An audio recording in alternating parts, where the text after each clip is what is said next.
All right, everybody, welcome back. 17 after the hour of 8 o'clock. Thank you for your patience. 94.9 News Now and stimulating talk. This gentleman, I think this is your third time on. Am I right? Yes. Third time. Yeah, right? third time.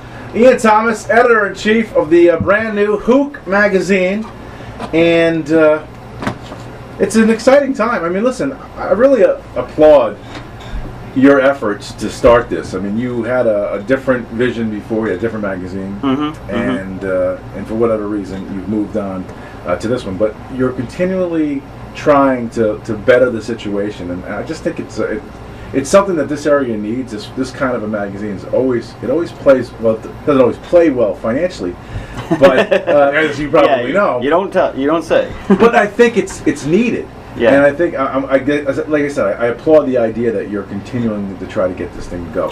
Tell me what this magazine is all about, maybe how it's different from the last one. Sure, yeah. Huk magazine is, the mission is sort of similar in spirit as far as focusing on arts, music, culture, and commentary.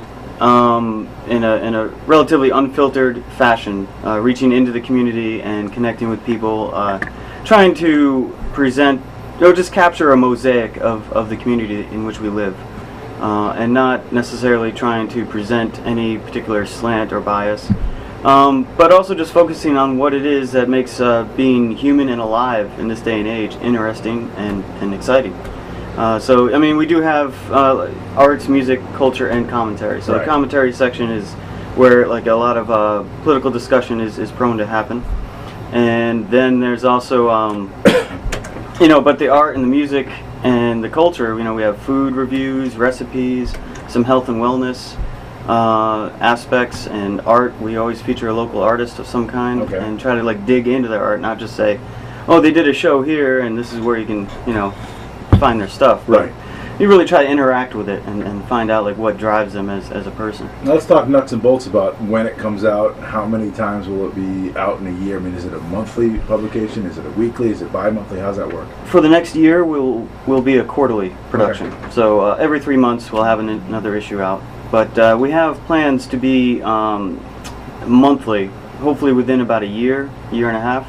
We'd like to step it up. Okay. We might go to bi-monthly as an in-between stage. But there's no shortage of content. I found, basically part of the impetus behind starting a new magazine was to get out from under certain burdens of expectations or past disappointments with previous publication, which we can refer to once. I won't even bring them up. Yeah. And I got a lot of feedback, with the 2 issues that we did with that. Right. Under this, the nucleus of the magazine has not changed. Right. The previous publication, we did 2 issues with that, and that proved to be a constricting relationship. So the nucleus, basically, we decided, hey, none of us own that. Right. Let's make our own thing and make it, something that we can identify with and defend. So, that was the impetus. And so when we got together to do that, we got a lot of feedback from people, with those 2 issues. Right. And one of the challenges to me as an editor was that they said, well, there's a contradiction here. Your mission statement says you're an open conduit for community conversation, but a lot of the commentary we see in these 2 issues are fairly slanted. Sure.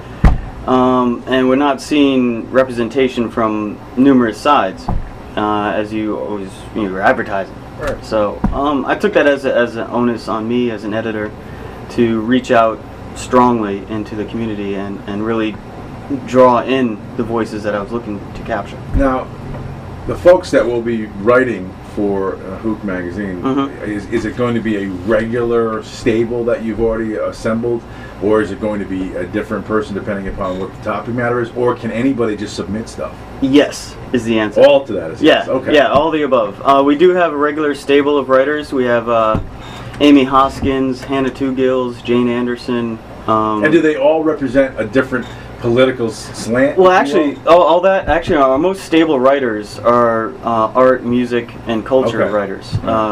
Jane Anderson does phenomenal art criticism pieces where she kind of draws together different dynamics. Maybe she'll focus on an author and connect it to a photograph, and talk about like some, of like the themes that tie those things together, or the motivations behind an artist, or a writer. Right. And then the music. Hannah Two Gills has been writing reviews for us, since January of last year. So that's steady. Right. And Amy Hoskins does food recipes, really delicious stuff. Well, we got to realize that being in here on this show, talking to this audience, those things are all great. But you got to realize most of the people here want to know who's going to be doing politics, who's going to be doing news. If I'm going to go out and pick this up, they're going to want to know, what are they reading and where's it coming from? And I think my point is, I think you can do this. Yeah. I think you have enough people in the area to definitely do it. And I think once you show everybody what you can do, I certainly think without question you can put this out once a month, and I think that would be great. Yeah, I think so too. And is that long term? If I ask you I guess maybe the dullest question in the world, but where do you see Huk Magazine 5 years from now? Is this something that you see on the Eastern Seaboard, nationwide? How do you see this? Nationwide. Nationwide. Yeah, the way we're building this thing is Huk can live anywhere. It's funny that you say it. I like that. Yeah, and you'll see when Huk number 1 comes out next week, and the website goes live at the same time. Okay. Late Thursday, early Friday next week. We do have a series of columns, and the whole format is different, but we're building it in a sense that it'll be rooted to the community here, but it'll be modular in the sense that, as we find similar spirits and people who are looking to do something similar in their community across the nation, we can offer our template and the logo to help them get started. Gotcha. And use that as a banner to kind of rally the cause. Are you a little nervous or apprehensive that the world is kind of moving away from paper and?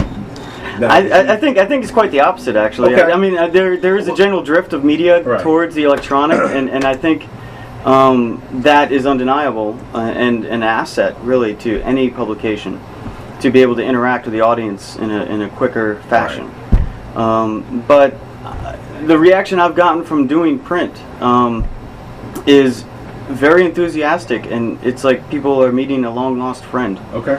No, fair enough. Been out of town for a while. It was going to be the second part of my. It was going to be like a two-part question, because I do personally, I still go out and buy every paper in the morning. Because I like to have it in my hand so that I know, exactly what I'm reading, and if I need something out of it, I take it out, rip it out, put it here, and I use that, in the future. So I'm still one of the old school people who do enjoy actually having the physical paper in my hand. So that's why I do think something like this would actually work. Yeah. But I guess the second part of that question was, is there going to be like a constant interactive website to go along with this? Yes, the website is going to be a vast improvement over the previous edition. It's far more interactive, dynamic. We'll have blogs going up. We'll have comment sections that are attached to all the articles. And Facebook, Twitter, LinkedIn, all that stuff will be tied in. Okay. All right, listen, it's 25 right now to the hour of 8 o'clock. Wow. I know, it goes fast, doesn't it? Yeah. Ian Thomas is with us again, Huk Magazine. He's actually going to bring another guest along with him. We're going to bring her on in just a couple of seconds and talk with her a little bit. But we can open up the second part of this, the second half of this hour, to phone calls, because I'd like to talk to you about some of the things that you'd mentioned. And, right. We'll talk a little bit more about the magazine towards the end. But you wanted to talk a little bit about Obamacare and some about life in downtown New London. Yep. So I'd like to get to all of that stuff. I think it would be a fascinating conversation for all of us. So what we'll do is we'll take a quick break. We'll come back. We'll reset it. We'll go through the bottom of the hour news, and we'll come back with Ian Thomas and some of your phone calls. 860-464-9490 or 631-317-1949.